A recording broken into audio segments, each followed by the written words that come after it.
On December 6th, 2019, on a trip down to Portland for the weekend, Anna and I returned for the first time in 5 years to this place called Le Pigeon.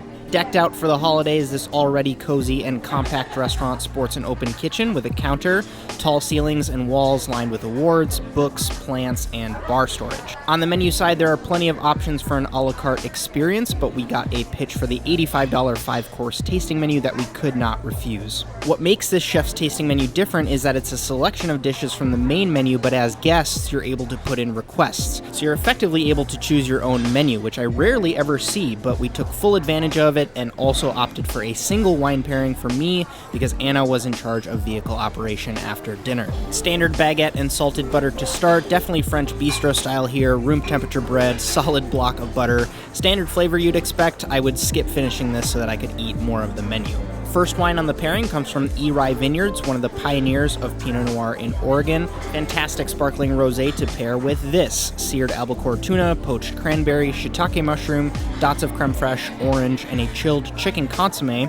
Believe it or not, this was a killer standout in the menu. Beautiful integration of the cranberry, a light and refreshing surf and turf with just the right amount of holiday. Next up, a 2018 Chardonnay from Dundee Hills out of Oregon. This would pair with a dish that we requested as an audible outside of the printed menu. It's a crispy skinned trout with smoked trout underneath, peppers, dill, and toasted pine nuts. I personally would have eaten a portion twice this size. It was lovely execution on the fish. The flavors paired really well. I'm really glad we made this request. A Pinot Noir from 2013, Suzor's The Tower, came next. I'm such a sucker for a nice Pinot, and this did not disappoint. Next up, tortellini with black truffle and celery root, Brussels sprouts with leek, black garlic, and a walnut vinaigrette.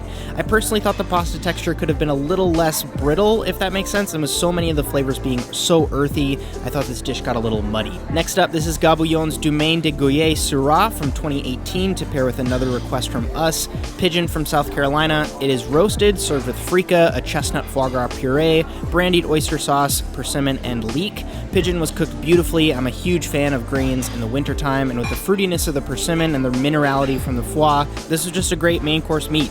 Heading into Sweetland, a 100% Petit Manseng from Jean-Marc Rousseau, vintage 2016. Pairing that with this, a warm pumpkin spice rice pudding, diced butternut squash, a chai spice ice cream, and cranberry spheres. Personally, I think playing with temperature is really underrated, and I appreciate it a lot in small places like this. Plus, with the cookie crumble for texture, this dish kind of changed as you ate it, which made it super satisfying to enjoy. And finally, their signature foie gras profiteroles, salted foie caramel, shaved chocolate, Jacobson's salt. I think I've made it known in these videos that I prefer sweet foie dishes, but as a last bite, this is a ballsy move that I truly enjoyed. Makes this restaurant feel more Paris than Portland. When all was said and done, our total came to $264 even.